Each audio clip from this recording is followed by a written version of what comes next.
apologies yet, but I have to put in a departure at 4 o'clock. Good. That's a good target. Is it? Oh, good. Okay.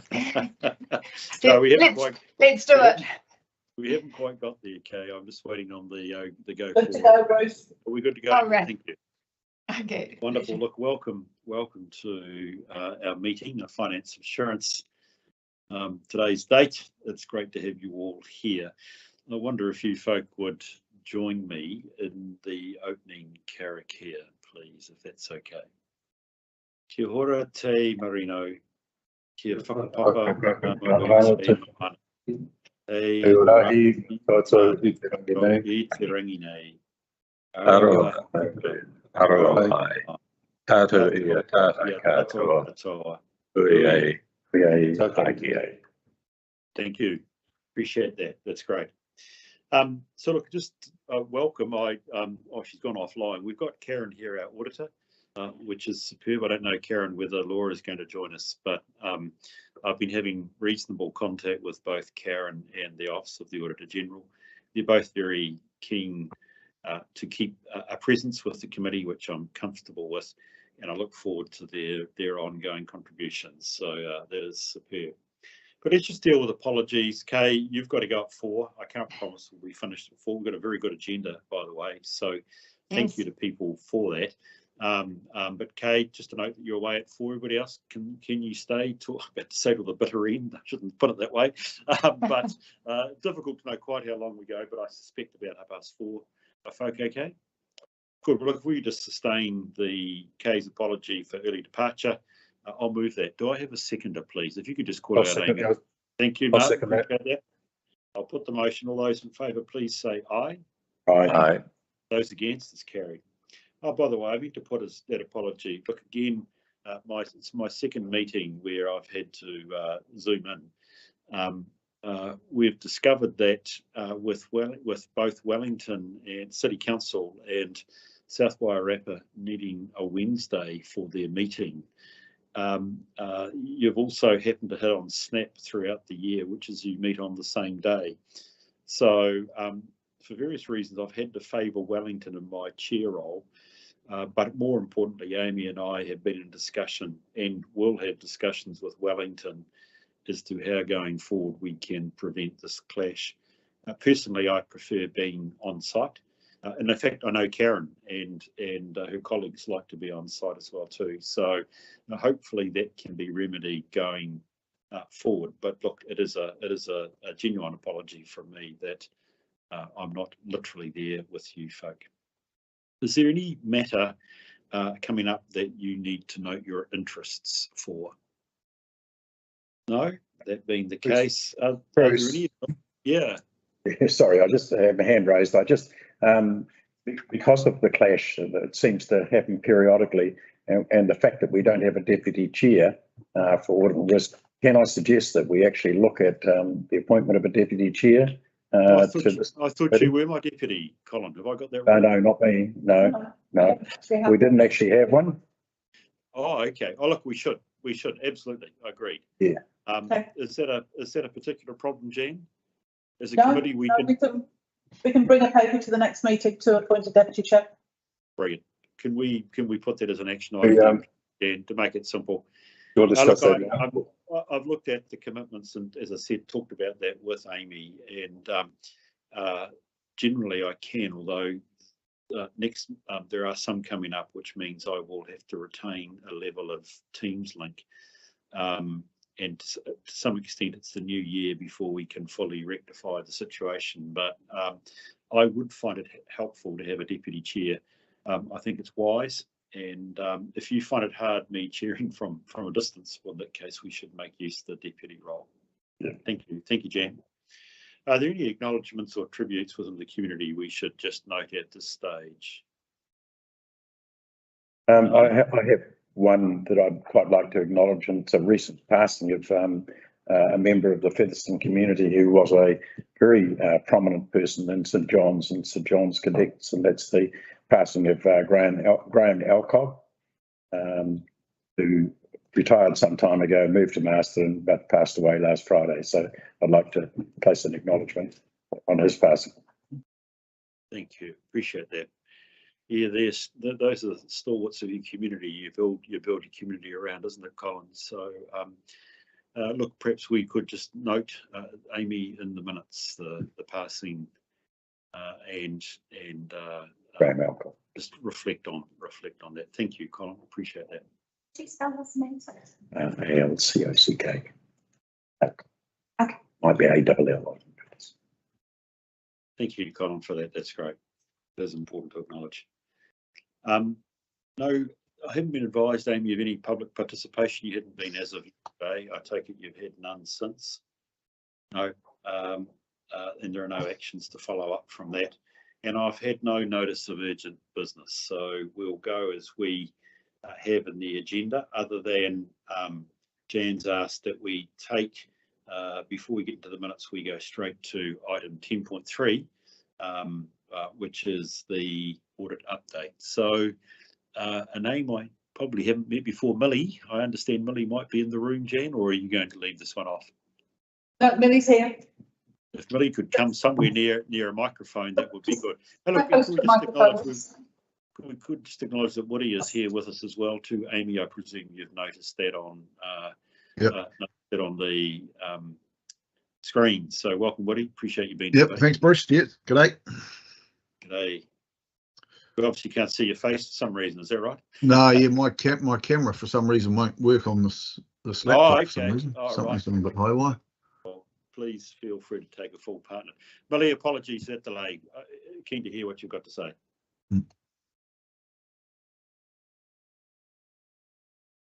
So Far away. the purpose of this report is to provide the council with a commentary for financial performance for the period ended 31st May 2024. We gone ahead and included the rates outstanding. We're in with audit report, Millie. Sorry? 3, page 45. Not the finance. Oh, sorry, thank you. I was looking for what she was. Yeah, so we're jumping. Yeah, sorry. Because we've got Karen online, so this is update, and then Karen can talk to us about anything she wants to. We just We don't hold her for the whole meeting. Also, the audit report, we finalized the interim report. We've provided all the documents that were requested. We are hoping to have the draft accounts on 31st of August. And we expect the final audit to be held from 23rd of October. There's nothing else to add for the audit report. Thank you for that, Millie. That's great. We'll come back to one or two other matters. Karen, is there, great to have you here. Is there anything that you would like to talk to either the recommendations made in 2023 or indeed the current audit? I'm in your hands. Thank you. Mm-hmm. Oh, thanks. Thank you, Bruce, Chair. Millie, I think you said the final audit starts on the 23rd of October. I think it's September. I hope it's September. Yes. and Say September. Sorry, yes, September. Yes. September.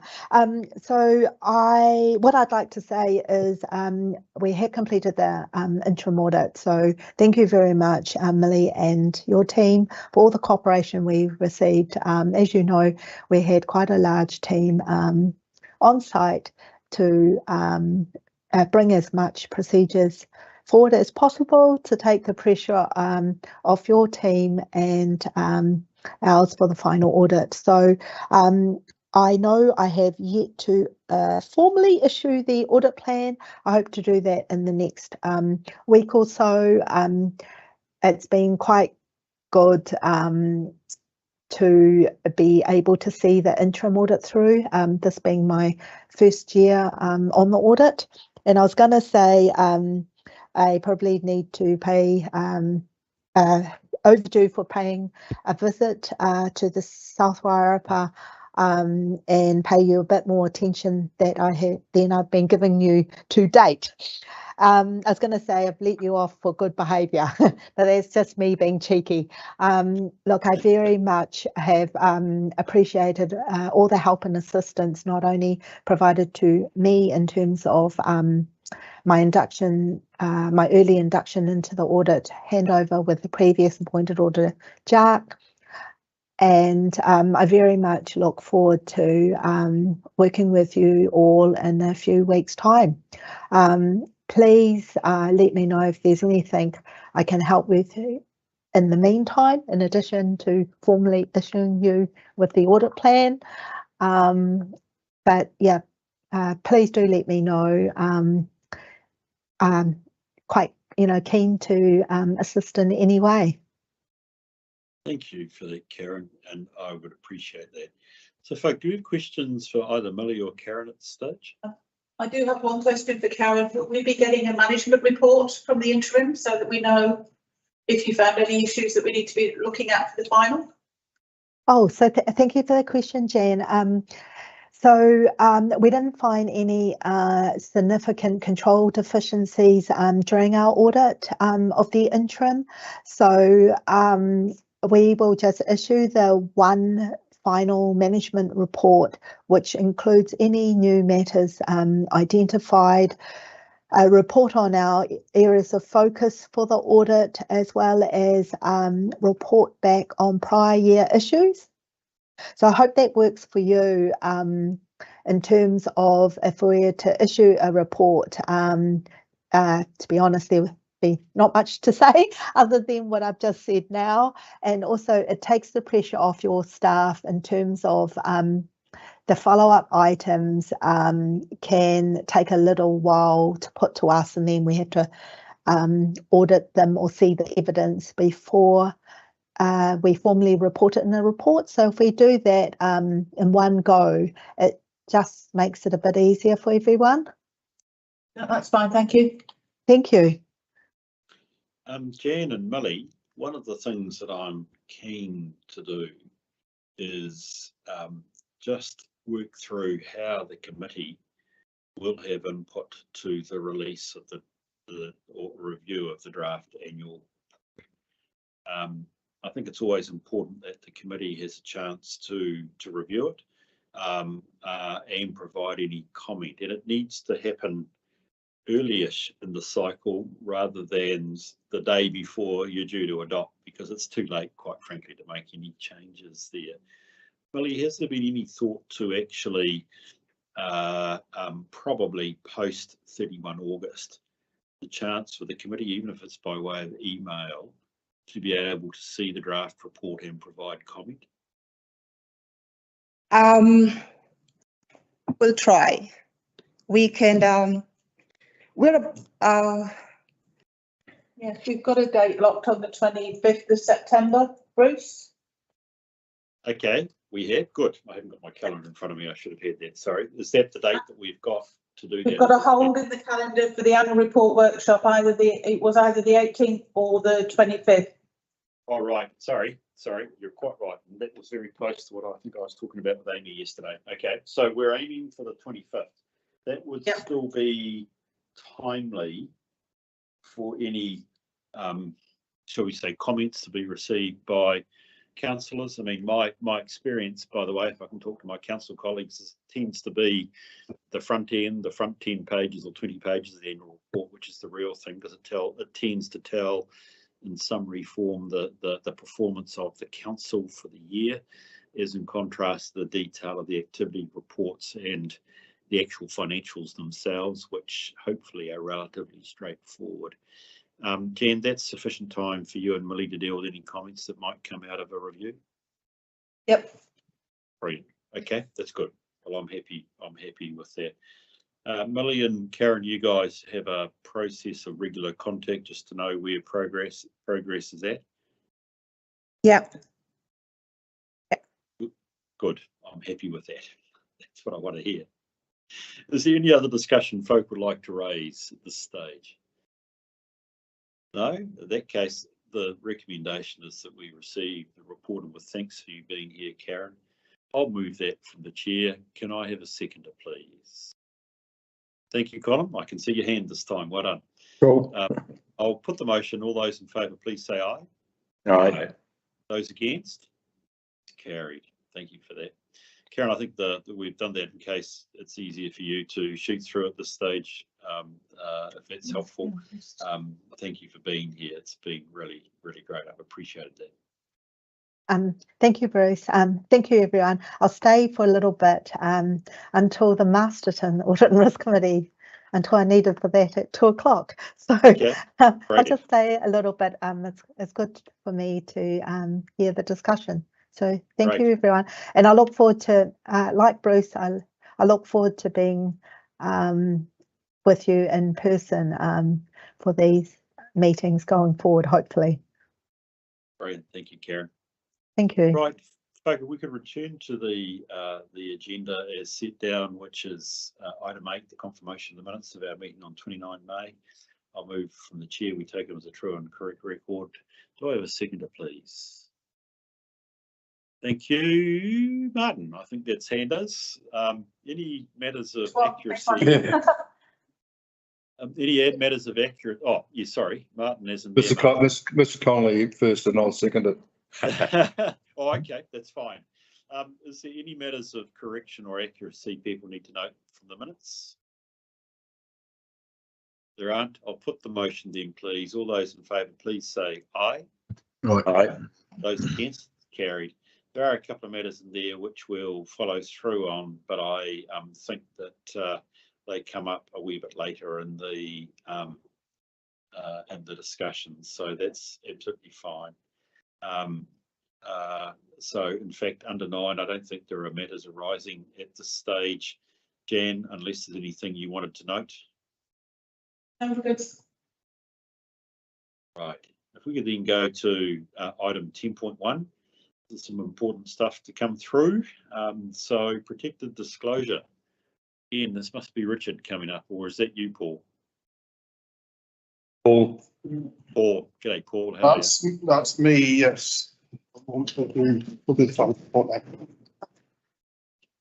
So Yes. the protected disclosure is an important part, both the policy and procedures to look at. Paul, we're in your hands. We brought this report on the back of the recent issue that made the media around protected disclosures, security of staff. So hand over to Paul. So thank you, Janice. Yeah, as Janice has indicated, this policy has been adopted internally. It went before the strategic leadership team a couple of weeks ago, and as an SLT, we adopted it for internal application.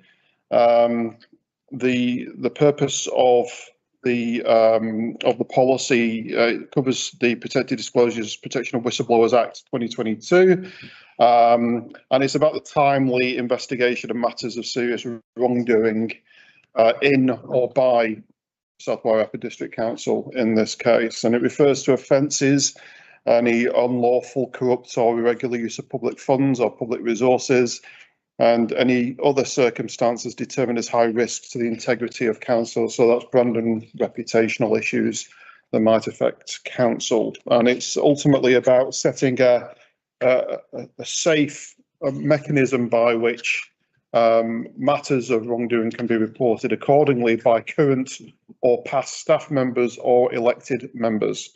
So the legislation allows the provision of the application of the policy to go beyond councillors. Elected members are referred in the first instance as councillors, those people around this table. However, in our case, we obviously have community board members as well, and there is the opportunity to make the policy also apply to those also as elected members. So it refers to elected and appointed members, if I remember correctly. So bringing it to this table is obviously we've taken it on board as an internal operational policy. and so it's now been tabled for consideration by this your good selves and for adoption internally. I'm assuming prior to it going to the strategic working committee, or no, it's just part of the terms of reference of this committee. Apologies. So, any questions? Most welcome. Thanks, Paul. Look, it is quite relevant that the risk committee should be aware of and reach assurance that there is a suitable policy and procedures in place. So certainly from a risk perspective, it's relevant that we see this. If you take it further, I don't actually personally have any problem with that, but it is appropriate that we look to do what you're asking us to do through the recommendations. Members, are there any questions or comments either about clarification or indeed about the wording of the policy and procedures that you'd like to raise at this point? Yeah, sorry, sorry. Oh, sorry, Colin. That's all right. Sorry, my apologies. Can you not see me, Bruce? Sorry, mate. That's my fault. I'm just wondering, this is obviously a new policy, is it not? Yeah, so where were the definitions of the content of this policy in previous policies of council? Were they anywhere or not? This is a brand new policy that's been applied based on the legislation from the Act in 2022. So there's no previous, policy or referencing. No, that's correct. That's fine. No, that's fine. Thank you. That was exactly. So that was my question as well. Yeah. Sorry. Yeah, I was going to say that previously when they covered under the Whistleblowers Act or Health Employment Act. We must have had. We certainly have the mechanisms by which we would investigate such matters, but this formalises a policy making specific reference to the Whistleblowers Act. Okay. Yep. Excellent. Thanks, Paul. Okay, thank you. Thanks, Paul. Great. Thanks, Chair. From personal experience, including this year, I mean, it's a serious matter to receive an allegation of serious wrongdoing, using serious too many times there. And I have seen even in large organisations allegation come and it always becomes a scramble for what is your policy and procedures. So it's always wise to have these and to have them current. And I think the critical thing, which possibly Paul even may have stimulated this, was that the Act was reasonably recently revised. So yes. That's why this is good, and it was particularly revised around what was the definition of serious wrongdoing, which of course, Paul, you've just latched onto, and naturally in your definition section of the policy. So so this is really important, because when it happens, in a sense, you're never ready for it, and so it's great to be able to have this, quite frankly, on the shelf. I mean, the ideal is that you never have to pull it down, but it's one of those sorts of things you need to have in place. So well done, team. And through you, Chair, just one final point. This is actually meant to put heightened rigour around the investigative process as well. Yeah, I mean, with a code of conduct complaint or any internal investigation, the process might be a prolonged one for whatever reason. And as you can see from page 32, Appendix 2, Appendix 2, the disclosure procedural flow chart actually defines the timelines by which that certain things actually have to happen in what order it takes place as well. So it applies, like I say, a lot more rigour around the process than it would do just through an informal investigation. I think the other thing that's important here, Paul, is the issue, and that was the other reason for the update of the Act, was the protection of the complainant. Correct. Yeah. And confidentiality, which makes a code of conduct. Sorry, not a code of conduct. Sorry, there's a Freudian slip. Makes a protected disclosure complaint quite serious. Paul, look, has anybody? I've got about 2 or 3 comments. I just wonder if they're probably worthwhile just dealing with them right now rather than offline. Does anybody else have any questions of clarification or comment they'd like to make? Yeah, Bruce. Oh, can I go? Is it you, Woody? Yep. Just on 5.5, no contracting out. What does that mean? The Act applies despite any agreement, contract, or internal procedure.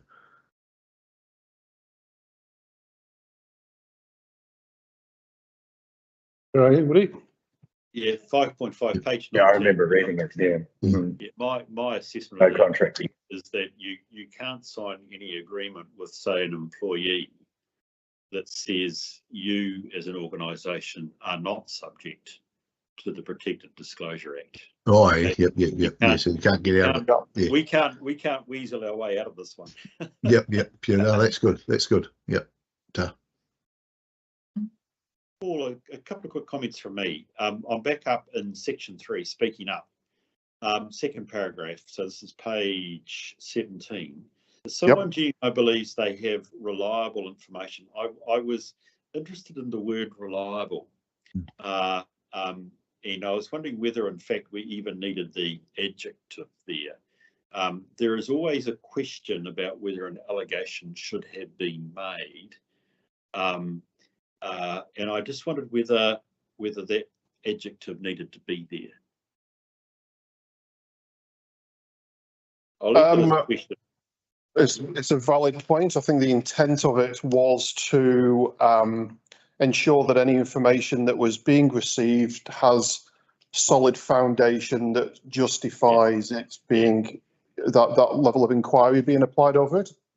It probably is correct. I mean, I've seen protected disclosure investigations where it's quite frankly been proved that if the complainant had asked, because they were internal, had asked some appropriate questions, they may not have actually pursued protected disclosure. It's probably right. It's probably right that there be a high bar for there to be an allegation made. That's fine. Under 5.9, we say any internal investigator. My experience is that most protected disclosures will be done by an external investigator. Are we not anticipating the use of an external investigator? This would be associated with the first tier of investigation, which is again the point in which the person is reported. So page 22 on Schedule 1 list of appropriate authorities. Oh, sorry, no, forgive me, I've referenced the wrong page. I'm referring, sorry, to page 26, section 2. So it's referring to the list of individuals by which is an appropriate council officer as that first point of escalation. So whilst they themselves internally may not be investigating, it's a point of escalation to allow an investigation to take place. So is it right then to say any internal investigator? It wouldn't be better to say any, almost reference to person receiving the complaint? That's a fair point. That's a fair point. Yes. I'm not quite certain that that it's all lined up, because right of access is, it's quite correct. If anybody is undertaking an investigation, they've got to be empowered to have the right of access. So I just wonder if you could just check why that's there, whether it's the investigator, exactly what is quite neat. I think it might just serve its purpose if we remove the word internal for that matter. Yeah, sure. It would in my view, personally. Okay, then into the procedures, under 2.1.6 on page 26, it says SWDC will also provide a mechanism for anonymous reporting. I just wanted to be clear, do we have the mechanism in place now, or is that a future state? And if so, how long will it take to get there? Paragraph 2.1.6. 2.1.6, yeah, see that. For anonymous reporting. This is not currently in place and something that would need to be actioned as a result of this policy. Right. Okay. So we're going to do that, obviously. Yep. Good. Okay. So can't change it from that, but we just need to note that it's an action point that needs to happen. Yes. Look, and my final point is under 2.2. It would be normal if a protected disclosure is accepted. Both the chair of the AFRC, i.e. me, and the external auditor were updated that a protective disclosure had been received. I mean, the reflection is that a serious wrongdoing questions the integrity or of an aspect or of part of council, and it would be normal for the risk chair and the external auditor to be in the loop, not to be involved in the investigation, but to be made aware. I just wonder if that could be included as part of this this approach here. I think Absolutely. I think 2.2 is roughly the area that you would need to insert a clause.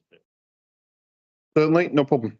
So, sorry, sorry, Bruce, what would the wording look like though, where you've got Chief Executive Officer, the Mayor? I think something like where council has received and accepted a protected disclosure complaint, the chair of the risk committee and its external auditor will be advised. Yeah, and both. Both should be advised. Thank you. Certainly, we can get that added. Thank you. Yeah. Thank you. So those were my really good policy and set of procedures. It's great to have it out there. Is any other comment, having made a couple, that people would like to raise? Bruce, Mr. McConnell is. Yeah, I don't know if you can see my hand, Bruce, but one sort of comment question. I think particularly the procedural part of it and the flow charts, I think that makes it very accessible. Well done. What I wondered is that there's nothing that I could pick up that actually obliges anybody in the management of the organisation to make sure that the staff generally know about this and have access to the policy. So maybe I've missed something. That is so internally. What we're doing, we'll do a bit of an educational briefing program for all staff to be aware and understand their obligations under this.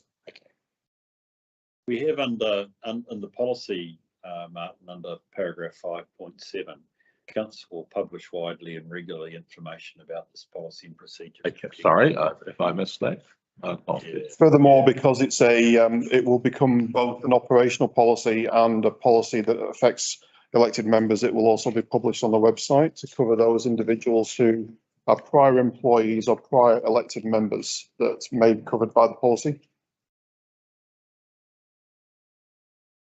Great. Well, I sense we've done it there. So, look, there's a couple of minor amendments there. I don't think I'm of the mind to include that in the recommendations. Paul, I think you've heard us, so I'd ask that you just attend to those. So the recommendations are we receive and we adopt. It's a policy, but does management just stay owner of the procedures? Yes. Okay. Rightio. So we're essentially being asked, you've got the benefit of my views on the procedures as well, which is good. Thank you for that. So it is essentially about the policy, and so the receive and adopt. Do I have a mover and a seconder? Thank you, Colin. Thank you, Martin, as in Martin M. Thank you. Appreciate that. Okay, I'll put the motion then, please. All those in favour, please say aye. Aye. Aye. Those against? Carried. Thank you very much. Righty. Oh no, we've dealt with the policies. I don't know why I was going back to that. I think it's 10.2, which is the finance report. Millie, it's a bit like a yo-yo. You're back at the front of the table, I think. Welcome back. Open to your lead, please, when you're ready, Millie. Okay. So in the finance report, as at 31st of May 2024, you'll observe that we have a surplus of 7.3 million, which is 2.7 million above. Now the operating revenue is favourable by 4.2 million, while the expenses have an overspend of 1.5. This 2.7 surplus is mainly attributed to increase in unbudgeted subsidies from Waka Kotahi for some emergency works. We also had favourable recoveries of about $500,000. mainly due to unbudgeted recoveries from land transport. There was an underspend in wastewater, which relates to the sludging program. We also had a combined district plan of approximately 850,000 that was transferred from capital expenses to operating expenses. Now, on the other hand, you'll notice that rates income, which contributes to about 70% of our total revenue, has only a variance of only 1%, and we are on track. With regard to statement of financial performance, of the $36 million that we invoiced for rates, only 649,000 hadn't been paid by 30th of June. And we also have another 30,000 from previous years. The good news is that 53% of those outstanding rates already have a direct debit plan with us, and we continue to encourage the rest to do the same. I'd like to highlight that we breached the investment policy, which states that the amount invested in any single institution must not exceed 50%. In addition, investment in Wairarapa Building Society should not exceed 10%. We exceeded, and as at end of May, we were at 54% and 11% respectively. But this is bound to happen due to the timing of the maturing investments. And as we use the funds to pay off debts, the remaining investments tend to gain more gains. Not sure if Janice wants to add anything. I think we take the report as read unless you've got any queries. Look, thank you, and thank you for your very clear reporting, Millie. We keep it pretty simple here, and I think it's good that we do.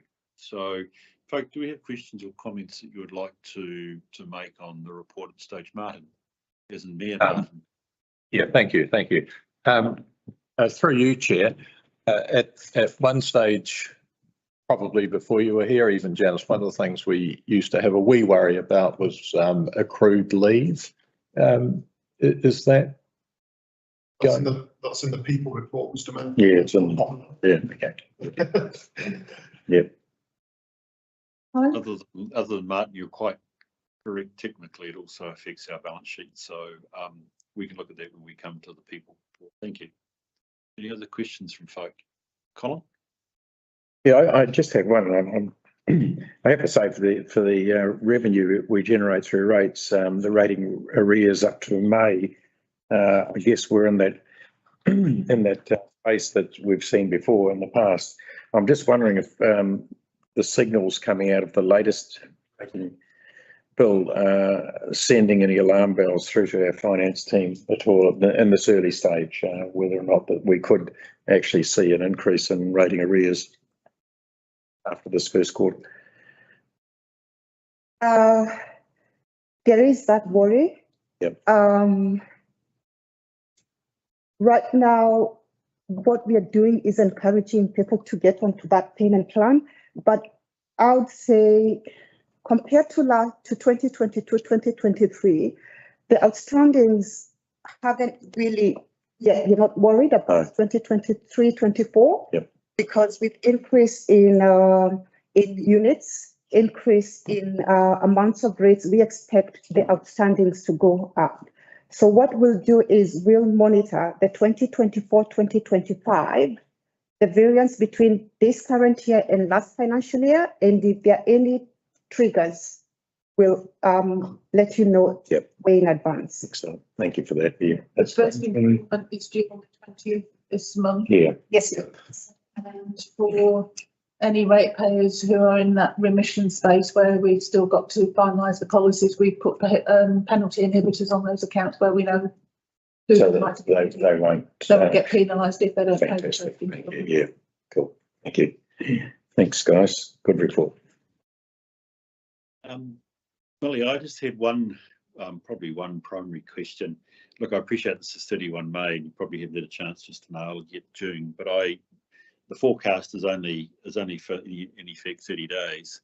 There's nothing to suggest that the final result, the forecast result, isn't what we will achieve or report in our 30 June position. Is that a reasonable question to ask? I had a quick glance at the financial report as at 30th of June. We are yet to finalize because there is a report that we usually expect from Wellington Water and they delayed this year. But I don't expect much variances in the month of June. No, I don't expect to be surprised. No, it should be consistent with what we budgeted. Right, and does that mean that the Three Waters underspend is likely to change to one have been on budget? The Three Waters, the reason why there is a surplus is because the dislodging was delayed until the fourth quarter. So in the remaining 30 days, I don't see much happening. Right. Okay. Okay. Well, look, that's I'm very appreciative of that. That's a very interesting insight.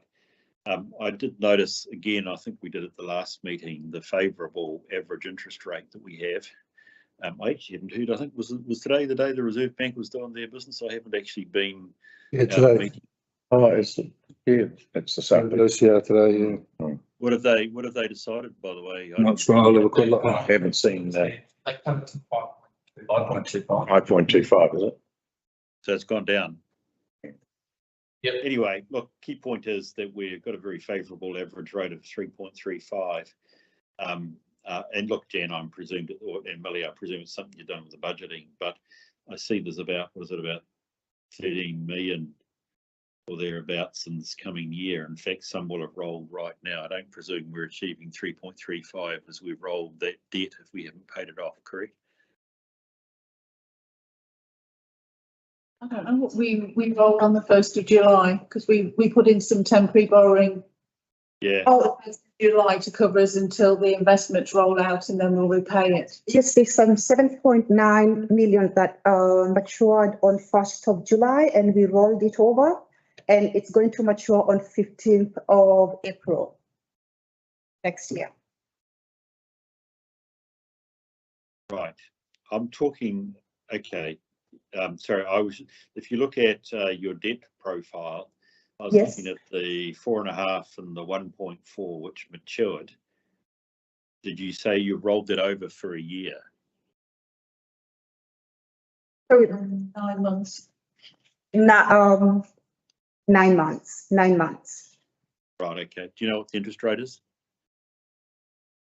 Interest rate, I can't remember. Doesn't matter. I just suspect we have got some upward pressure on our average interest rate, correct? It's about 5.5%. Yeah. I think that's a fair assumption. Yeah. Look, no big drop. It doesn't need to be exact, but it does show there will be some pressure on our average interest rate as we go forward. Although we are starting from a low base, so that's well done and well achieved, Jan and Millie. Okay, so look, there's other stuff there around, particularly the CapEx and the reporting around achievement. I've got that, which is, I guess, where it sits at the moment and probably won't move. I don't know whether it would move a lot between now and June. There'll be a quarter's worth of payments there, which may bring us up to what, 70% or thereabouts, which would be better. And look, Millie, you've also noted the point about the breach, if I can call it that, of the investment policy, which if I looked at those the investment schedule will just be a matter of time, and the breach is not marginal, if I can put it that way, or is relatively minor from my perspective. So that's fine. I'm comfortable to do it. There was one thing in the recommendations, Millie, was that we note there are no significant tax risks have been identified. I just was, unless I've misread the report, I was trying to work out why that appeared there. Have we done work around our tax risk? Through the chair, we had the framework adopted a couple of cycles ago. Yep. So this is just a note that at this point there are no breaches that we're aware of. Yeah, okay. Sorry, I'm sorry, Jen, if I'm being obscure. I just couldn't, I had made some assumption there might have been some reference in the finance report to either a review or something that No. Confirmed that. There isn't? Okay, that's fine. No, that's coming in this financial year. Yep, okay. Rightio. So the motion is we receive a report. We note there's no significant tax risk, and we note that the investment thresholds had been breached in May for the percentages given. So I have a mover and a seconder for the report. Thank you, Martin, as in Mayor Martin. Thank you, Martin M, for your work as well. I'll put the motion. All those in favour, please say aye. Aye. Those against? Aye. Those against? That's carried. Thank you very much for that. Appreciate that. We've dealt with 10.3, the audit update, and I think Karen's gone now to her Masterton meeting. Thanks, Melanie. I wonder if we could then just move to the annual work plan, please, for 24-25. I'm Rod here, Rod Thomas. G'day, Rod. I think I can see you. My screen's slightly covered. You're a long way from my camera, but welcome to the meeting, Rod. Welcome to your comments, please. Thank you, Mr. Chair. Obviously, this is the work program being published to you for the upcoming year. There was one item on there that I have stipulated into the report, which hopefully you see as read. If there's anything on the radar for the committee in regards to upcoming items that you think are missing from the list, certainly welcome that. We can incorporate that going forward. That's all ready to report on this. Thank you, Rod. Appreciate that, and I appreciate the fact that we have a forward work program for the coming financial year, which is great. Which actually I guess almost takes us nearly to the end of the training. Like we'll probably have to sneak another one in there, but that's great to have it for the financial year. Are there any comments or questions folk would like to raise about the program? No, it seemed pretty straightforward to me. Thank you, Rod. And it's sort of cadence or cycle of work makes general sense, and that's good, and we can follow through on that basis. So, on that basis, from the chair, I'd like to move that we receive. And we note the current annual work program in the appendix, and an update on the insurance review. Sorry, insurance I've missed again. Why is that in there? Sorry, it's through your chair, there's a note in the report that the insurances were going to be presented, but it was presented at the previous meeting. And also I put in the report an update on the progress of that to date. So you've got that on record. Oh, sorry, you have to. You're right. Action item 263. Thank you. That's very good. Thank you for that. Yes, I saw that. And the fact that you've updated it, which is great, the minimum threshold. Yes, that's right. So we note the current work program and that update. Thank you for that, Rob. That's very helpful and exact. Appreciate that. As I said, I'll move that. Do I have a seconder, please? Thank you, Colin. I'll put the motion. All those in favour, please say aye. Aye. Aye. Those against? It's carried. Thank you very much. Right. Appreciate that, Rod. I always say when it comes to short papers that there's always a bit of work behind it. And I'm sure you have put good work into that. So thank you, even though we may have dealt with it reasonably quickly. So we could move to item 11, which is information reports from the Chief Executive and staff, and 11.1 is the risk management update. Thank you.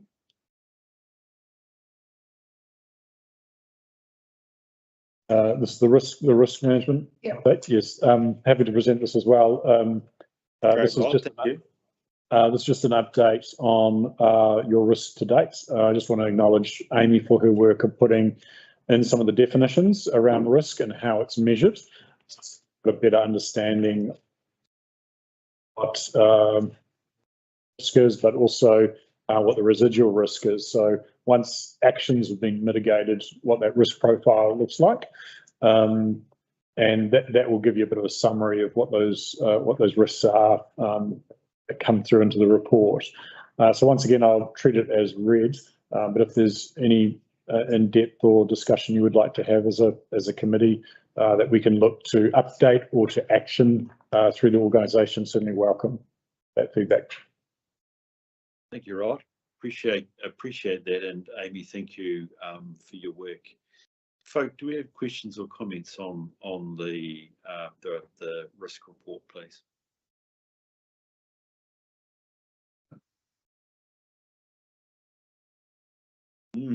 Are we happy with the response? Colin, thank you. Colin, in your hands. I must be in the light or something here.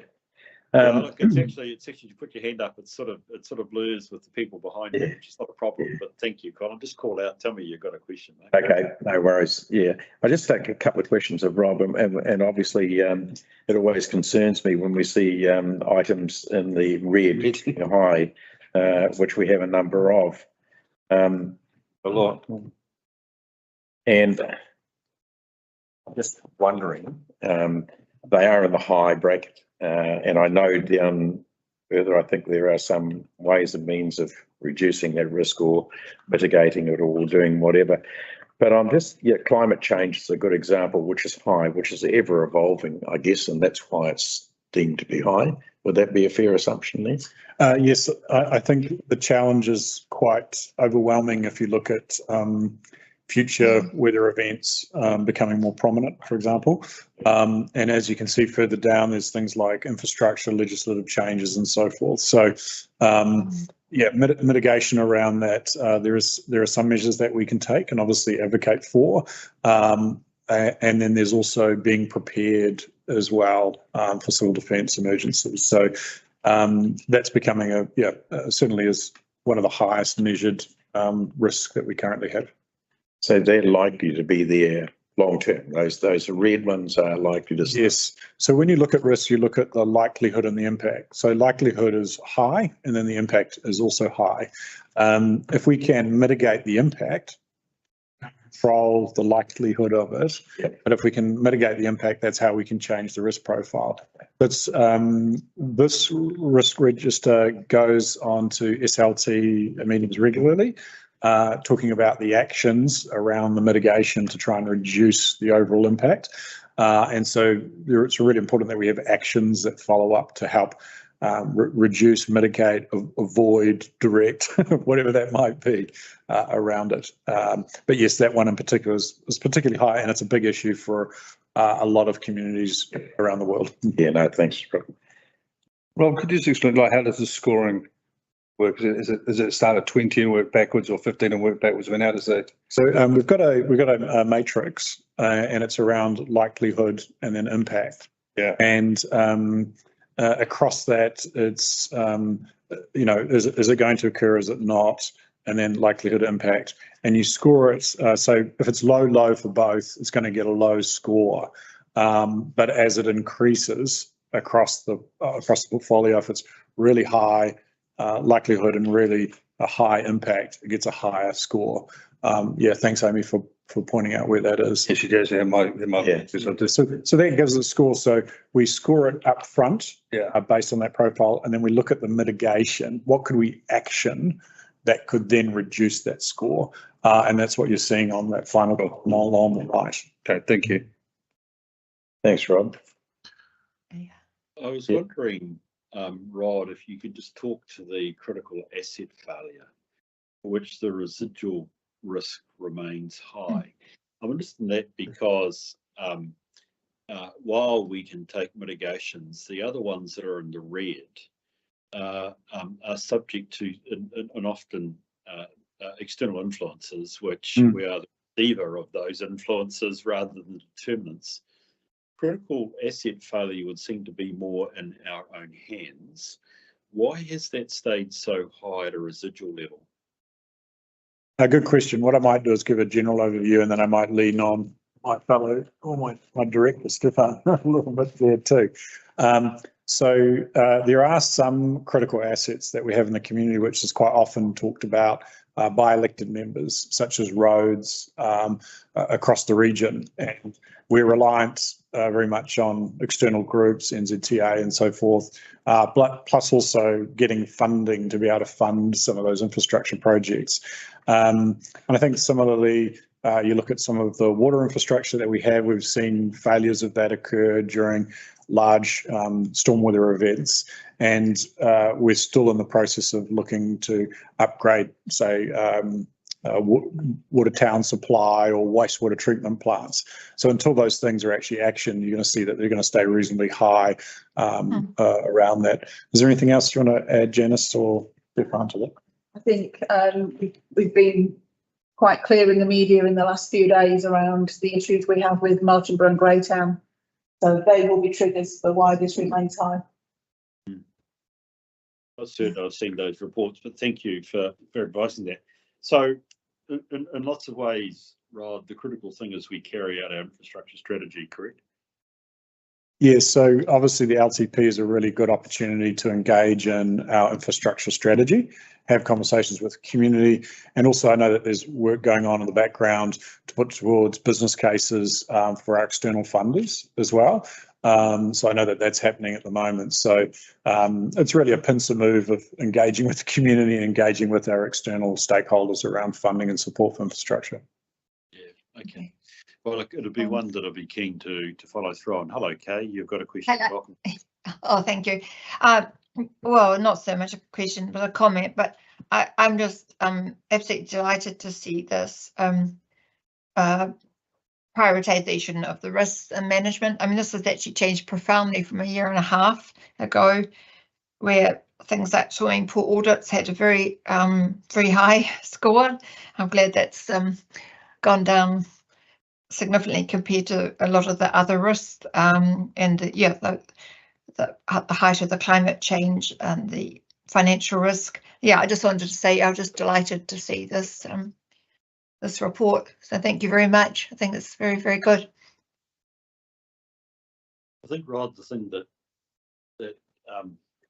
perhaps shall we say concerns me is, you know, the profile with the red highs, and appreciate the deep transparency for that does reflect the environment we work in is quite risky.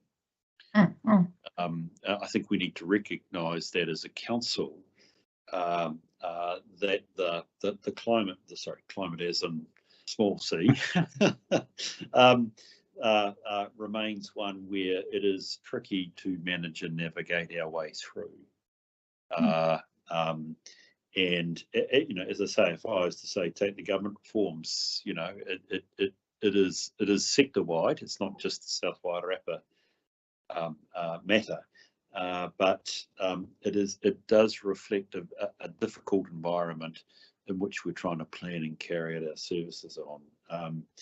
And I think we're going to have to keep our eye pretty carefully to that.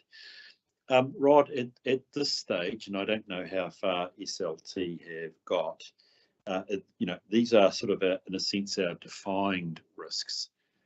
Are there any, shall we say that, and I would tend to use the phrase emerging risks or matters on the radar that might be causing concern?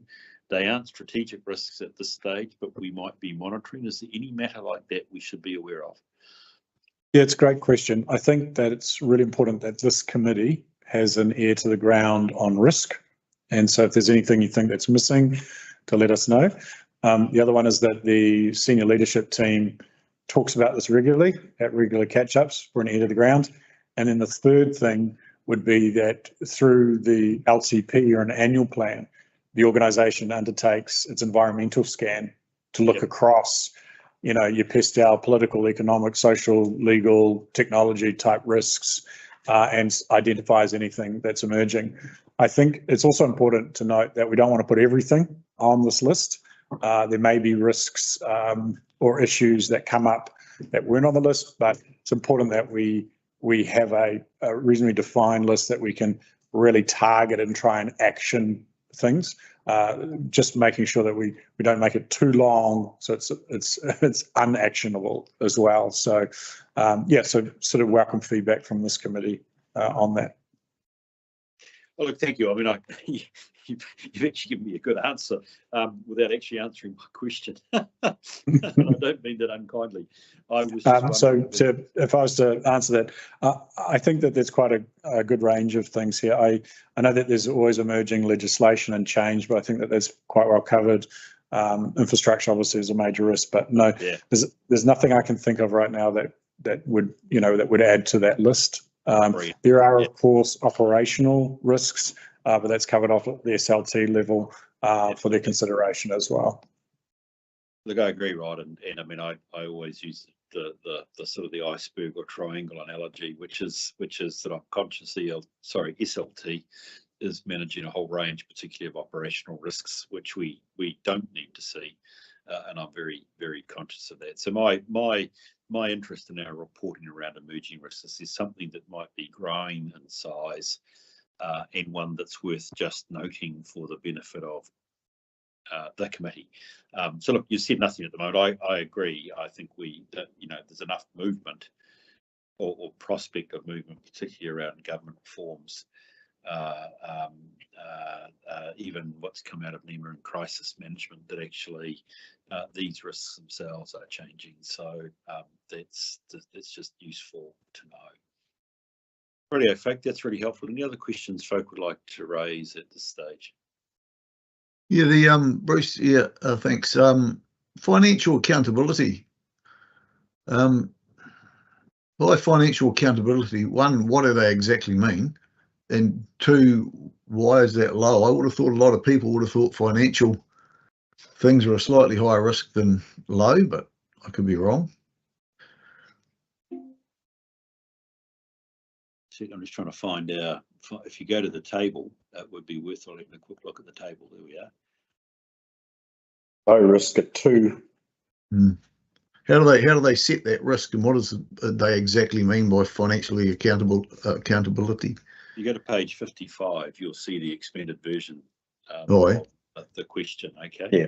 So it's a risk of committing council to work programs, excess unbudgeted expenditure, fraud, inaccurate modelling, or financial shock that may impact council's reputation, financial stability and sustainability, legal compliance, and ability to deliver strategic goals to meet the service levels.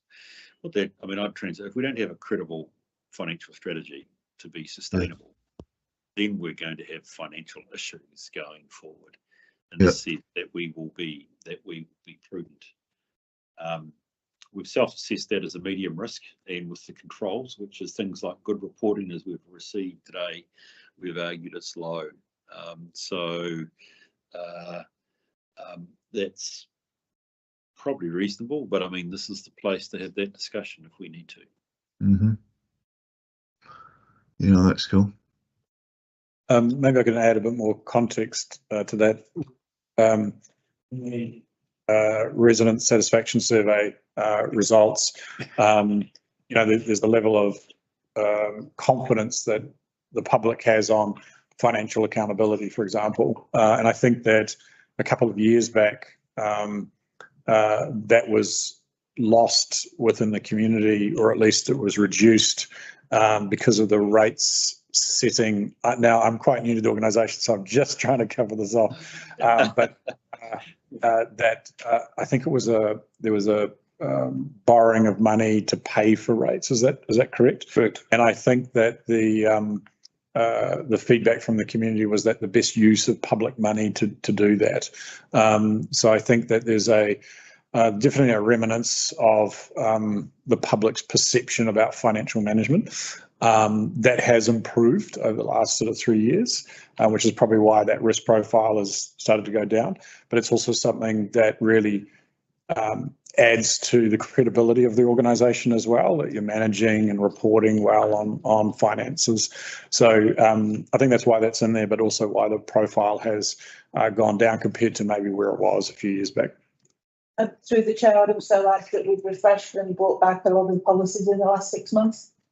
So they have all been reviewed and updated since I've been in the role. So that's changed this dynamic as well. Yeah. And also, I could add the audit reports have reports back from Audit New Zealand have improved too, which gives us reassurance. Yes, a good point, Kay. The items they're raising are relatively minor. I mean, they're important, but they are relatively minor. So, Yes. So that's not bad. So that's the reason why we shouldn't rest on our laurels. No. Well, medium is still quite of concern, isn't it? It's still to be noted. Yeah. It's well, you know, things like I mean, they're integrated, aren't they? An economic shock could affect our financial position. A critical asset failure tomorrow could quite drastically affect our position. So, you know, good management of these other risks, which are higher, are actually really important to our financial outcome. So, you know, we've got systems and processes in place in the way that you've talked about, Jan, which is good. And I'm comforted by the regular reporting, but, you know, the overall financial position of council could be affected by virtually any one of those big risks crystallising. Okay, any other comments folk would like? That's a very helpful discussion. Any other comment that folk would like to raise at this point? No? Great. So look, I'd just like to then go to the resolution, which I'm just struggling to find right at the moment.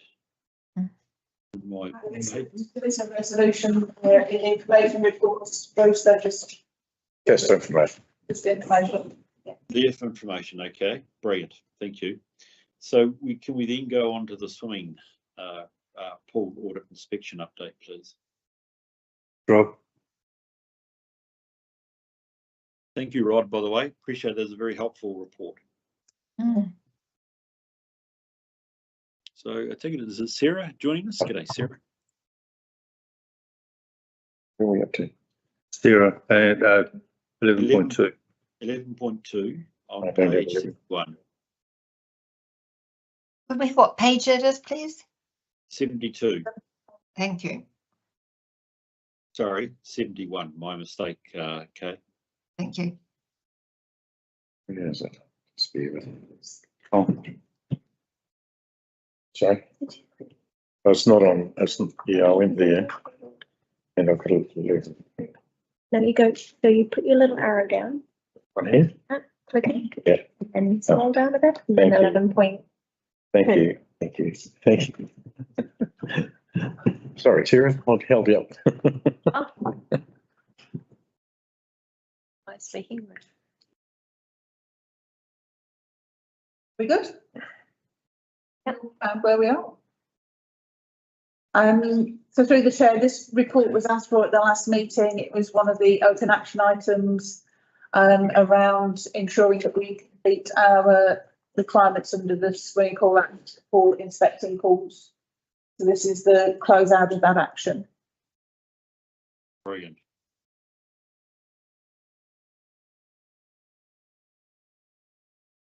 Look, that's fine, thank you. And it's seeing the action through. Members, we did ask for this because I think swimming pools does remain, I think we've got an our risk register. So are there any comments folk would like to make over that?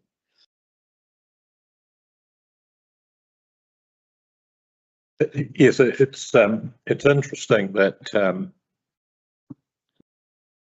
the pools that were due for inspection between January and June of this year, they've all been done, which was good. But there are 59 pools that were due before January that have not been carried out. And one of the reasons is that the owner refuses to allow the inspector on site. I would have thought that would result in some sort of legal process, and I'm just wondering what the follow-ups have been.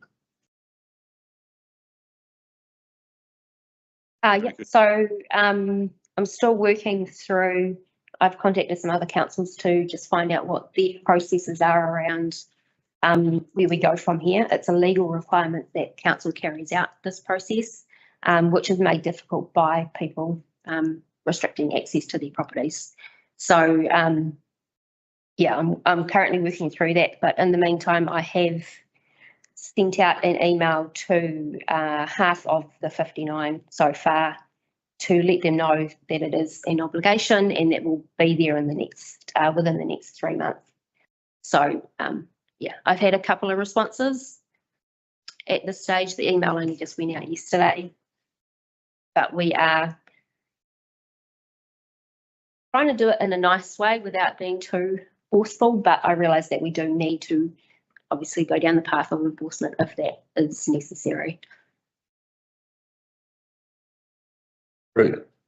Yeah, sorry, I saw Martin and then Colin. Yes, may I follow up then? So let's imagine a child drowns in one of those pools. What's our liability? Does anyone know? Correct me if I'm wrong, Sarah, but I believe the requirements rest with the pool owner. We have made the requirements clear to them by advising them that they need to allow us on site to do the audit.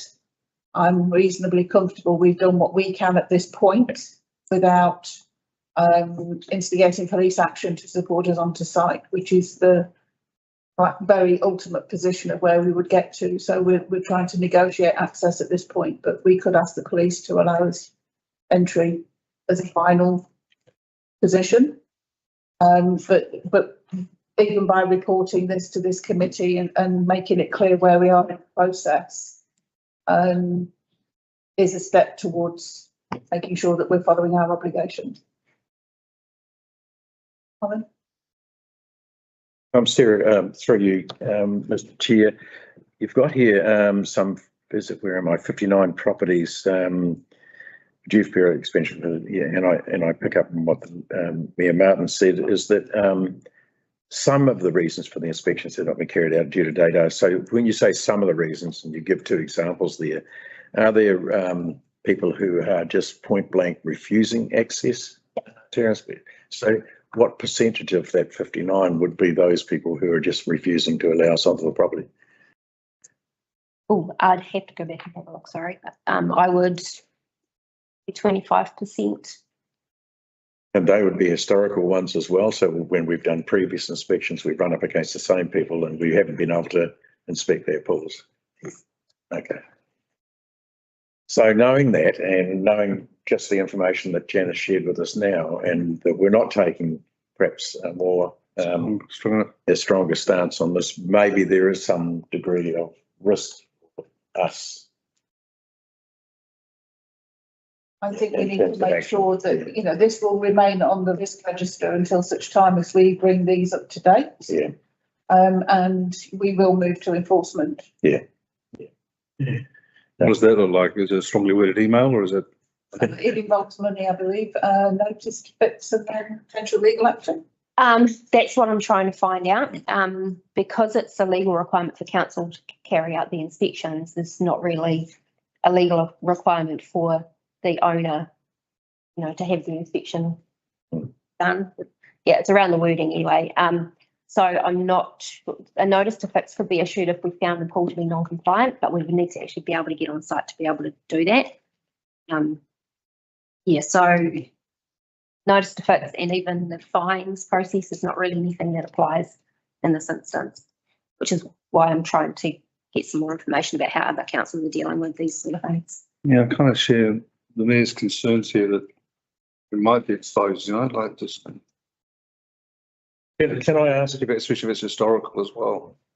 Can I ask that we have a follow-up action item here, and perhaps our next meeting is that we perhaps get a little bit more of a comprehensive report on actions that are being undertaken. Sarah will probably have more information at that stage, but we just need to keep it on the radar because we are, in my view, exposed. And yeah, is that okay with you, Mr. Chair? Yes, look, I think it is. I see, Sarah, and quite rightly, you've made your email time bound, and that's superb. I sit with you, Jan, that I think that is helpful. It shows that we are being diligent and not sitting on our hands. But it would be interesting in a quarter, which is roughly the time when we meet next, to understand of those 59, how many remain outstanding after the 3-month period, and what's our proposed next steps. I think that will be helpful. Certainly as we head towards, we're heading towards summer, right? So. Yeah. I agree. And that's why this is on the register, because it is exposing council. Yeah. We're less exposed now than we were. Yeah, but still, yeah. Cool. Thanks, Jen. Thanks, Sarah. Thank you for that, Sarah. Appreciate that. Folks, look, I realised I've jumped over the legislative compliance update between our risk report and this pool report. Janice, it's not technically on the agenda, but it's hang of a helpful to look at. Is there anybody that can speak to this if we have any questions?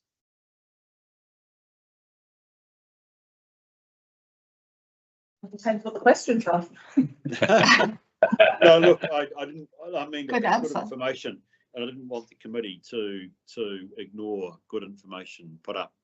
And effectively, it reflects key legislative requirements of our performance. And I know people are prepared. I just wondered if there were any questions people wanted to raise about this before I get too far past it. I mean, this officially is part of the risk report. It's not a report in its own right. In terms of legislative compliance, the only one that's triggered at the moment as being off track is the Lagoina ones. And the reason I think for those as to why they've not been completed is in the commentary. So, and then the rest of the water compliance ones are the statutory requirements that are the DIA. Yeah, there's measures. Reporting yeah, mandatory measures, and they'll be picked up as part of the annual report as well. Okay, look, I'm sorry that I've backtracked, but I just thought it was useful to draw if members don't have any questions, we'll move on. But I just wanted to give a chance in case you had questions on this matter, which quite frankly I glided over, which was my fault. No? Okay, can we move then on to 11.3, which is the people, please? People.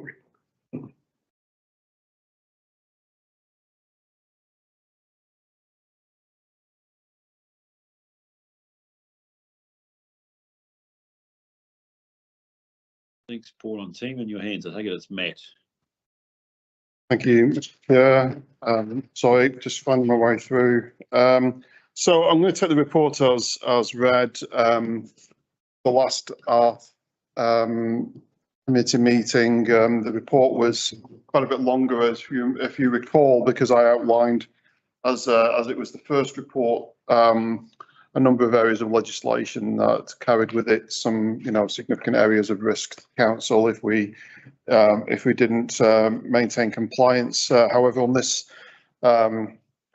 latest report, we have simplified it somewhat to now just draw your attention to those areas that we've reported on as part of the dashboard. The bits that I would like to touch on, which are mainly operational in nature, but do carry with it some strategic risks, are things, for example, as we approach the long-term plan, time to recruit. Whilst we don't report on it as part of the dashboard, with the in a semi-perverse way, unfortunately, with the job market being the way that it is, we are still experiencing in some of our high demand roles quite a significant time to appoint.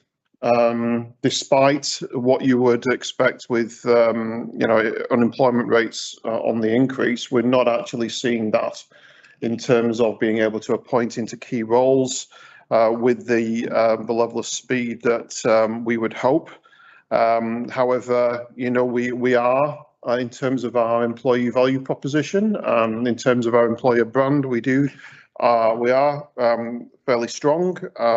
And so I'm confident that we have our internal processes in a polished way. Unfortunately, that is carrying with it, as I said, this time to recruit risk. And as we start to go into long-term plan, and as we start to fulfil our other resourcing requirements as outlined in the enhanced annual plan, then that is something we're paying particular attention to at SLT. The annual leave levels, so those individuals who carry in excess of 20 days annual leave from the last period, we're now at 14. For right across the board, we have annual leave management plans in place, and there's ongoing conversations between managers and individuals to make sure that we reduce those levels of annual leave and therefore the financial risk to the organisation down to an acceptable level. Some additional areas of operational risk that I would just flag are the effect, obviously, of the adoption of rates, and we have numbers, a small number of customer-facing staff internally. Our rates officer, we only have one rates officer, as you will all know, and we have 3 customer services staff, and we are seeing quite a lot of noise and them being the subject of some pretty disgruntled individuals within the community who have obviously taken upon themselves to take it out on those small customer-facing groups. So we are managing that well-being risk for those staff to make sure that they've got the support necessary to be able to still manage those inquiries as they're coming in and deal with them in a constructive way as possible, and move our customers to a more comfortable place where they feel like they're getting the answers that they need. And finally, on a single note, we do have single points of failure within the organisation, and one of the risks that you'll see on our people risk register is the issue of form following function. Now, as you'll be aware, the Chief Executive and SLT undertook an organisational reshuffle in the last months, which went an awful long way towards addressing the form versus function need and making sure that we're fit for purpose.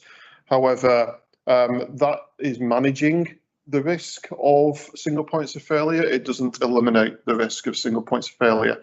So we do have to be extra careful when it comes to high pressure periods within the year that mean that those single points of failure, like the rates officer, like other individuals, like the finance team that have specialist areas of skills, and many other delivery parts within the organisation and within the regulatory space as well, that those risks are addressed and managed accordingly. So just to reiterate, great form follow function, but it doesn't get rid of it. We can only manage it to a certain extent. And that is all from me. I'd invite any questions that the group may have.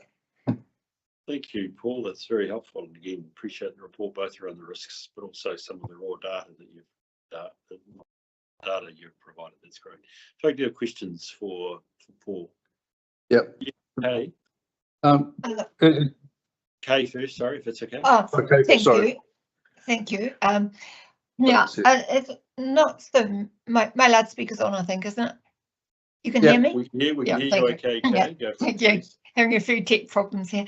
No, it's not so much a question as yeah, I honestly think here as a council, we have to just be aware of the conflicting aspects we are putting on the ELT.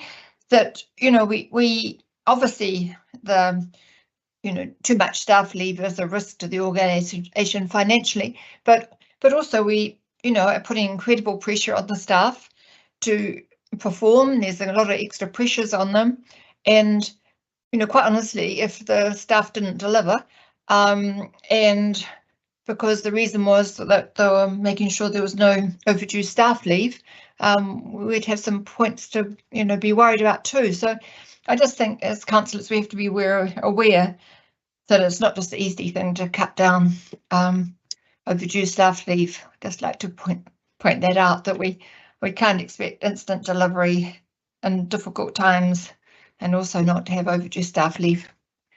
Thank you.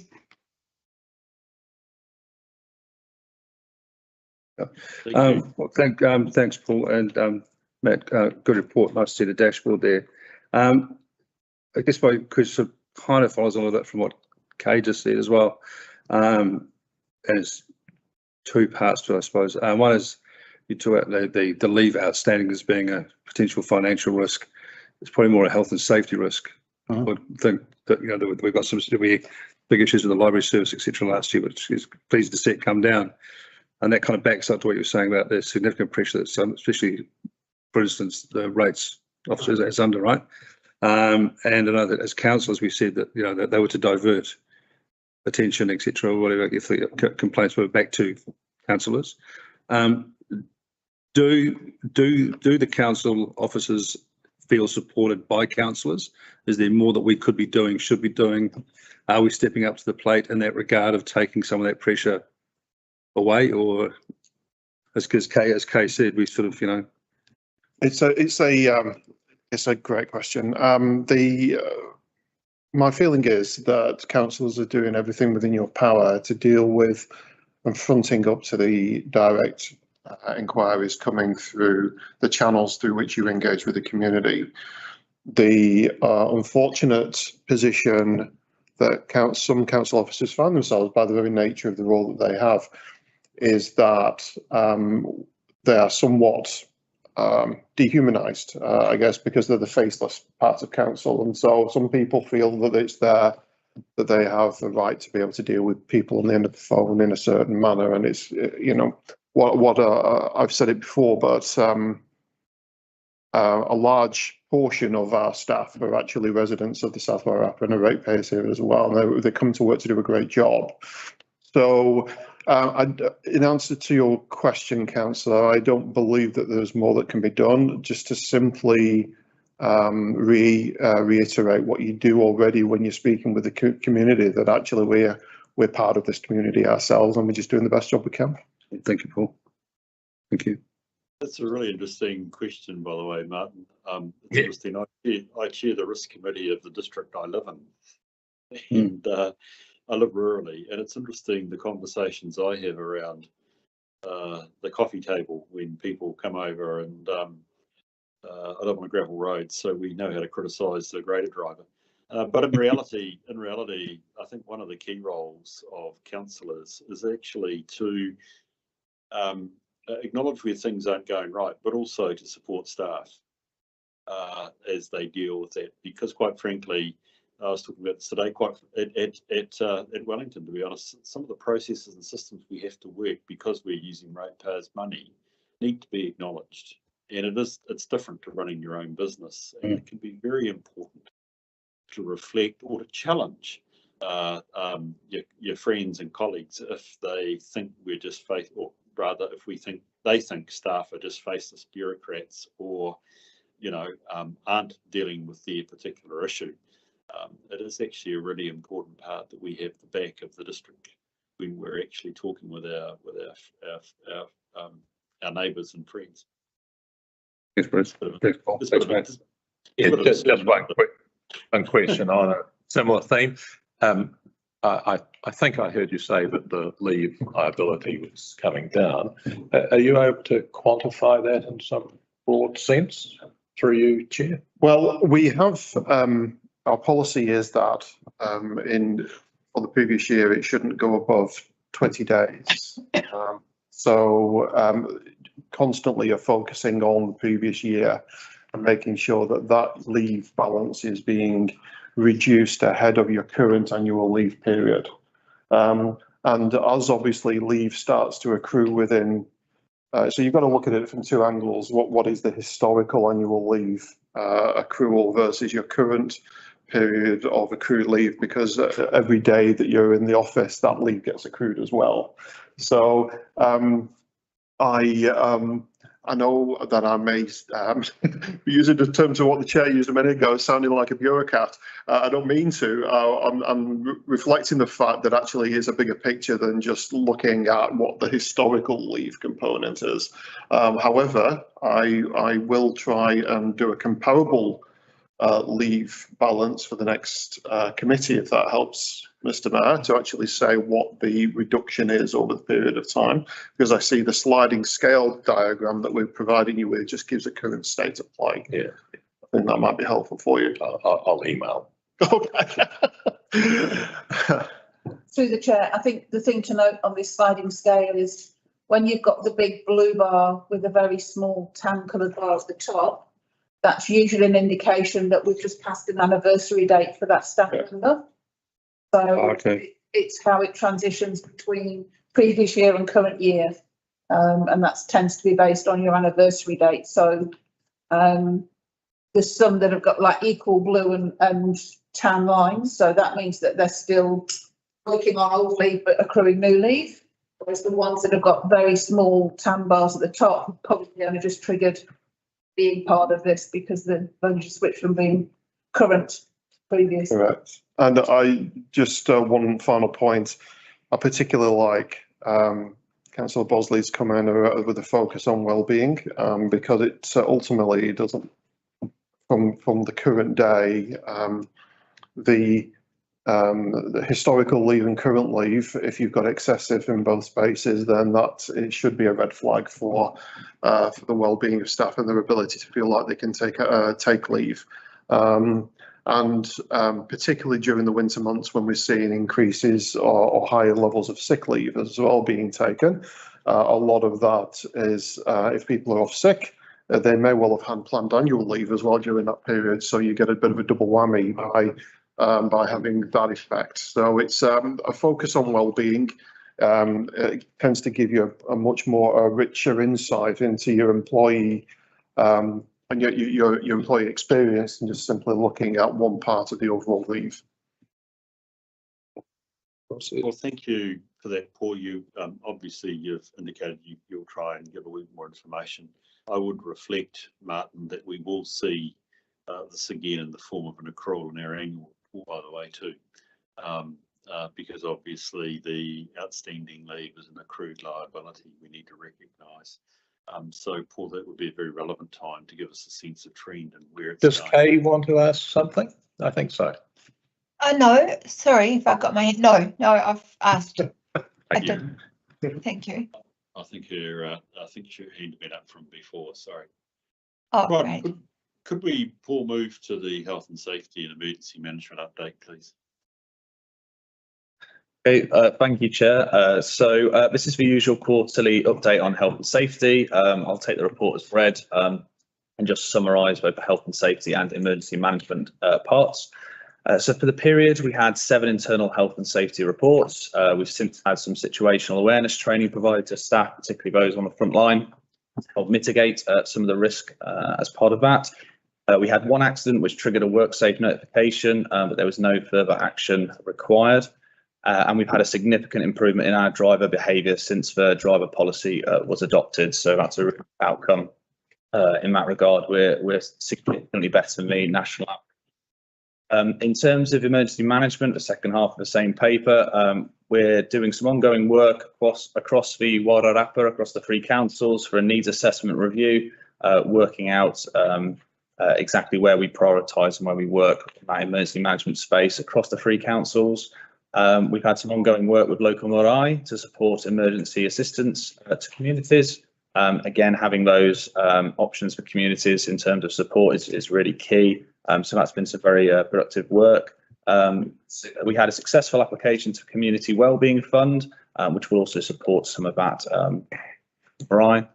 And in terms of training, locally at emergency management foundation training level across staff has gone up from 37% in the previous quarter up to 61%. So our aim is for all staff will be trained to foundation, and then a number of other staff will progress through to intermediate and advanced level as required across the Wairarapa. Thank you. And look, by the way, I take it that's Nigel, is it? I just No, this is Matt. Matt, yeah. All right. Oh, Matt. Oh, sorry, Matt. Okay, sorry. Yeah, it's fair to say. Thank you for a very crisp presentation. Do we have questions for Matt or indeed Paul at this stage?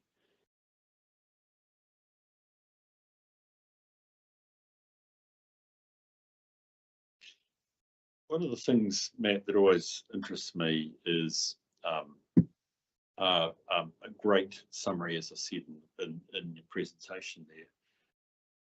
How would you characterise the culture of South Wairarapa towards health and safety?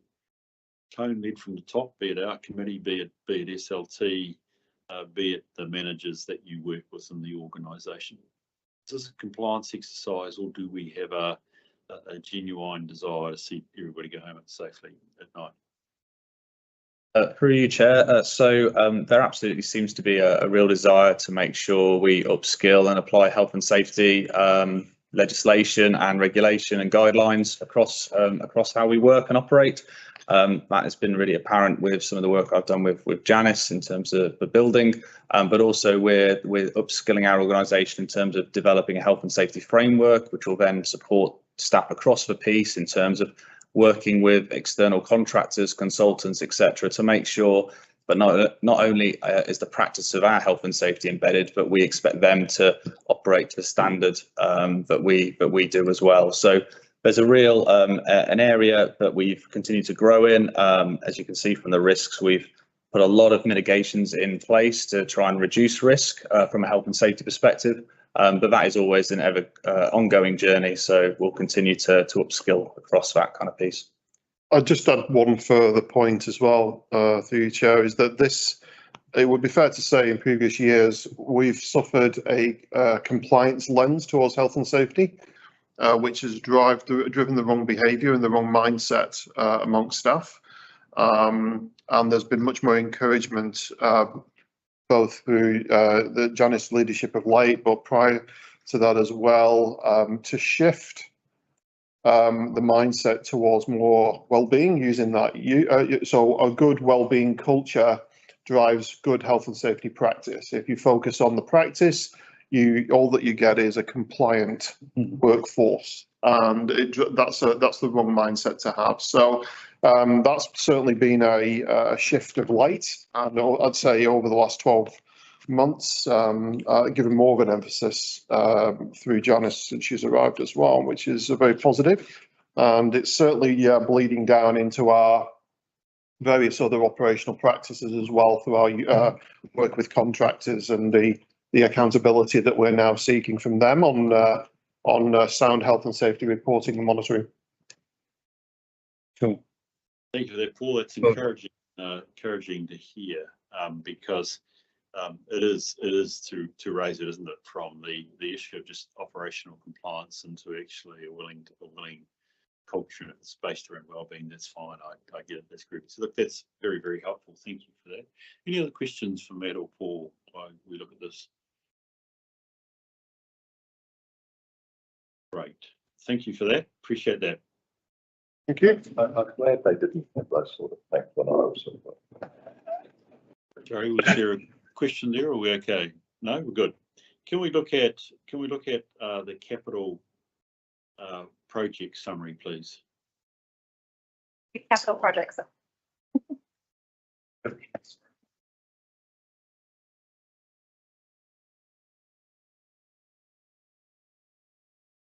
Speak to this first.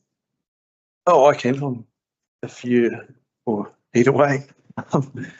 Thank you. I just wanted to touch on this in particular, that this report is in twofold at this stage, to inform this committee of progress of a small number of key projects in our team's capital program, but also to get a feel from this committee around what you'd like to see in these reports. The team, we're in the very early stages of setting up a project management function, which most of you will be aware of. We have an appointment starting at the end of this month, which is great. That will enable us a whole lot more rigour around the planning and executing of projects. However, in the interim, we're aware that there's a need, particularly from this committee, to have more visibility on those projects, looking at the finances and risks, etc. That's why we've developed these reports that you have attached here. And also worth noting that we have been for some time reporting to the SWC on projects as well. So mindful of what we do put in place, making sure there's consistency so that we're not creating various different reports for different groups. But yeah, welcome your feedback or questions on the content of each project, or of the format, if you like, of the reports. Appreciate that, and certainly it's a greater level of transparency for us, particularly at this committee, which I appreciate. So, folk, two questions broadly. Are there any comments you'd like to make about the specific projects that are reported, and also more broadly about actually the nature of ongoing reporting that's requested? So I'm open to questions or comments at this point. So from me, there's one project in here in particular, the Martinborough Square lights, that's actually completed now. So that's the remainder of that happened just a couple of weeks ago. So that's sort of, it's a good thing. I just want to talk, I guess, overall in terms of quantifying, because this select group of some projects that Janice and I spoke about reporting on, circa 8.7 total in capital. If I can go into these details, within the team, about 70% of that is carried over from previous years, like I've alluded to in terms of the lack of rigour, etc. And majority of those are already in train. Of that, circa 6 million, half of that is to do with the Greytown green space. And the use of that has been contingent on the only fairly recently agreed lease of the Greytown rugby ground. So I guess that sort of puts in, there's still a lot of work there. There's a lot of individual projects varying in size in terms of finances, but just give a bit of context around, yes, it's a large total, but where that kind of sits, and that the majority are actually in progress. Of the new projects that have come into this financial year, there's about 2.7 million there, and we're starting very early days work on.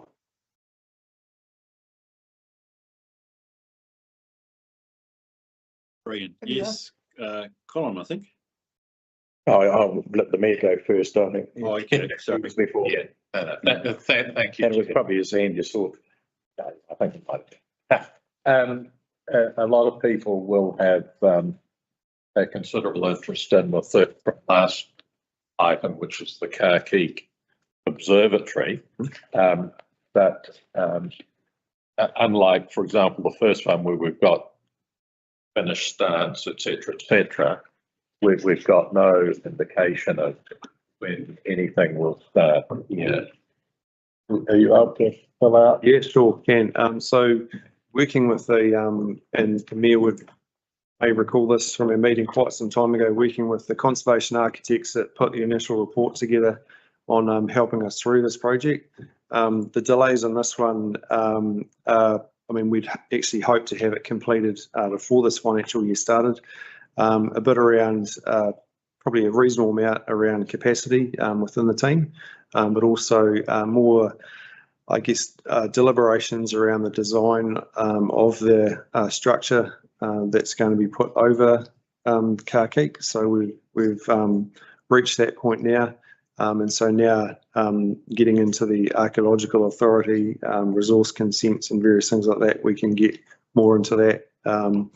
So there was a stakeholder group that met some time ago now, quite in favour of having a structure that was, you know, cost effective and easier to erect, but also the design being somewhat reflective of the original observatory. So that's where we've toyed around with trying to meet that, and we have. We're using a silo designed structure that we can acquire, so a rectangular pole sheds, both very similar costs and everything, but we're trying to make sure that aesthetically through the architect's advice that we were meeting those things. So that's caused somewhat of a delay there too. Thank you. Thank you for that. Yes, Colin, are you next? Yes. Yeah, thanks, James. I love the style of reporting. It's absolutely brilliant. And I'm certainly very impressed to see the Otaruara Reserve, possibly the ceiling that has been marked for, when are we at? Sorry, just preliminaries of design, I guess. Detailed design we're at the moment this year. So that's forecast to commence when the next financial year? No, this financial. This financial year. Yep. Okay, yeah. And you're talking before or after Christmas? Don't have a time on that yet. Okay. Some of that, Trying to put you on the spot. some of that's quite weather dependent. Once we've had the designs firmed up, then some of that will be contractor availability as well. Yeah, some significant work that's needed up there. Yeah, yeah. Great to see that done. Thank you, Tay. Or be done.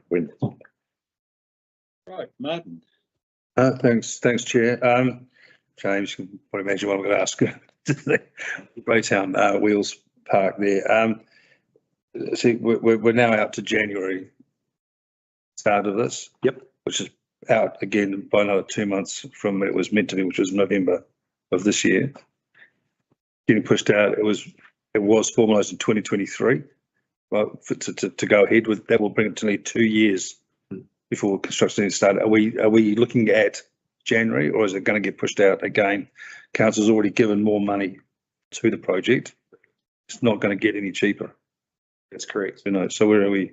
So as reported to the SWC, the start date of that is contingent. Contractors working on 2 other projects. Yeah. 2 other projects moved somewhat. I met with them just the end of last week to firm up the start dates, depending on the other work and things they're doing, and also to reiterate to them that we have got a fixed budget, which is what has been agreed. Yeah. And so that work will be commencing in December, January. Okay. It was a November penciled in. It was, yeah. Date. So moving out by when you factor in the holiday piece as well, shifting out by sort of 4 weeks or so. So can we please get a sign down there that says something? Yeah, we're working with that. Yeah. So now that particularly once we've had, so the detailed designs are just being finalised at the moment. They'll be done in the next couple of weeks. And on top of that, we'll be looking at, how do we publicise this, not just on social, but maybe on site as well. Okay. Yep. And one final question for the Mayor. Where's Carkeek? I've never heard of this before. Oh, it's not very far out of Featherstone. It's sort of, I suppose, between Featherstone and the lake. Okay. It's, as the notes in here say, it's Carkeek was if you like, the first astronomer in New Zealand. I was curious. It was no. Yeah. This committee was. Well, thanks, James. It's on what we call Hodder Farm. So, okay, I know. Council land. Right. Thank you, Chair. Thank you, and thank you for your questions. So, James, you've certainly hit a mark here, so well done. And thank you for the transparency. Look, separately, James, I've, I think to both Jan and Mayor Martin, I have given an indication of probably the sort of reporting that I would find useful. I mean, you've got local knowledge. I think you've put on here some sensitive projects, which is good to hear discussion on. I am interested in the total program. Now, look, I understand it correctly that if I heard you correctly, that you've got a project management resource coming on board. I suspect that might be a time to look at, can I say, some upgraded reporting, certainly in the way that I had arranged and sent through for Jan and the Mayor. To be honest, it was a big borrow and steal. It was a borrow at the very least from Waipa District Council, which I think provides a strong basis, not dissimilar to what you've got here, but an overall understanding of the total CapEx program and its flow through the stages as you've got them here, your 5 stages, as well as some financial information, as well as also for relevant areas where the risks are. So, look, could I recommend you catch up with Jan over those, or rather your project management office resource when they come on board does, because I think that would be a more complete form of reporting, albeit I don't want to in any way run down the current reporting, because clearly it's you're sensitive to the councillors' interests and you've certainly hit the mark, so I do appreciate that. Thank you. So totally acknowledge the comments, Bruce, but James is James. He needs more support to be able to do that, which is why bit manager coming on board and the framework being developed. So totally hear the comments, and this is just a first step towards reassuring council that for these key projects there are actions being taken so that they've got more line of sight around actions that are happening on the ground. Yeah, look, it's a hell of a start, Jan. Sorry, and if I wasn't clear, it certainly is, and I'm deeply appreciative. And I think, as I acknowledged before, once the project management resource on board, it may well be that a level of across the board will be done. But that's for the future. So I accept that, Jan. Appreciate that. What we are looking at, or certainly in my mind's eye, is having more of a lift and shift into different reports. So we'll have our detailed project reporting. What you see in here has been taken from all manner of sources, including my head and other people's heads, getting to that more mature state of being able to literally cut and paste from more detailed project reporting and having, like you say, a program of work so that there is the Gantt chart of the odd capital projects we've got, and you can see where they land throughout the year, etc. So that's our end state that we're heading towards, but we're very early days. Well, thank you, James. And look, this is a very encouraging start. So if there's any question, thank you very much. It's great. And with due course, I know that it's obvious that there will be some additions to the reporting, which will be great as well too. So thank you very much. Thank you. We move to the action items then, please, which essentially are on page 101 of our report. We've got one that's been nailed, and Paul, the other one is open. This is 263. Most are done. I take it that we are looking probably at item number 4. Yeah, Bruce, can you just, so the mayor stepped away from the table. Can you just pause? You'll pause. Oh, wait, okay. Oh, sorry. And Woody. Sorry, I missed a point there. Sorry. That's right. There's no point made. Oh, okay. So look, Paul, I just was looking at item 263, part of which you already reported on today in an earlier report.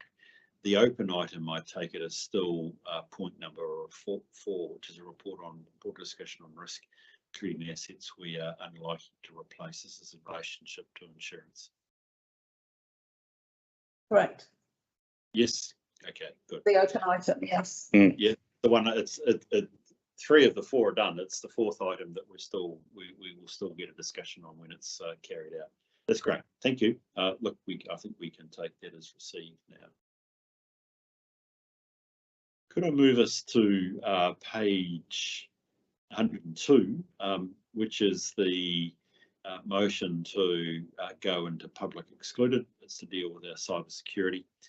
I'm very comfortable that that is good reason to be into PX. So from the chair, I'll move that we do so. Do I have a seconder, please? I'll second that. Thank you, Martin. Appreciate that. Is there any discussion on the motion? There being none, I'll put the motion. All those in favour, please say aye. Aye. Those against? It's carried. Thank you very much. Appreciate that. Amy, could you just tell us when we're good to go with our public excluded, please? Well, he's got one. There's a change in sign on the door or something. You may. No, James. Oh. Thank you.